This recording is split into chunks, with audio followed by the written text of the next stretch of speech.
Sa mga nais mag-donate ng dugo sa bloodletting project ng GMA Kapuso Foundation, muling nakilahok sa proyekto ang mga kawani ng Philippine Army, Navy, Coast Guard, Marines at Air Force. May ulat on the spot si Isay Reyes. Isay? Rafi, patuloy pa rin nga ang pagdating ng mga nais mag-donate ng dugo dito sa Kapuso Bloodletting Project sa Ever Gotesco Mall. Merong ilan na first-timers pero marami-rami rin yung mga bihasana, pero lahat sila nais daw tumulong sa kanilang kapwa.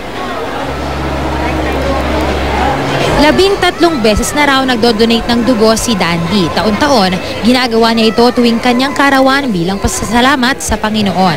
Binibigyan ako ni Lord ng panibagong buhay. Mag-save din ako ng another life.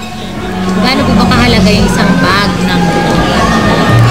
Para sa akin po ay napakahalaga. Kasi sa pagkakaalam ko po, ang isang pack ng bag is kaya mag-save ng 4 lives. Si Glyza naman, sa murang edad na 19, nagsimula na raw siyang mag-donate dahil alam niyang malaking tulong ito sa iba.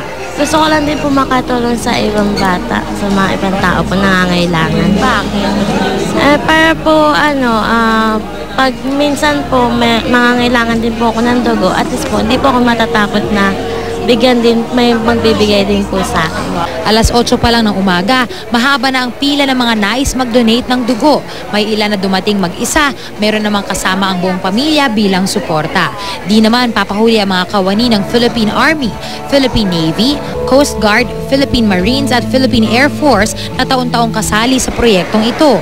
Para makakatulong naman ma'am sa iba na nangailangan ng dugo. Siyempre, dahil mas maganda din na mapapalitan yung dugo mo para ma-recycle din siya. Panibago.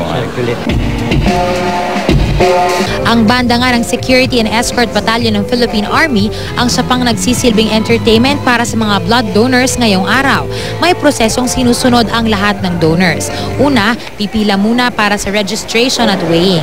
Pagkatapos nito ay dadaan naman sa interview para malaman kung nasa kondisyon ng katawan para mag-donate. At kapag pinayagan, didiretso na para humiga at simulan na ang blood extraction. Rafi, hanggang alas 6 itong bloodletting project dito, pero hanggat meron daw dumarating na donors ay pwede pa nila itong i-extend. Paalala po doon sa mga nais pang dumating dito para mag-donate ng dugo, kailangan po ay dapat 6 to 8 hours ng tulog ang meron tayo. Kailangan din maraming nainom na tubig at syempre kumain ng marami bago dumating dito. Rafi? Maraming salamat, Isay Reyes.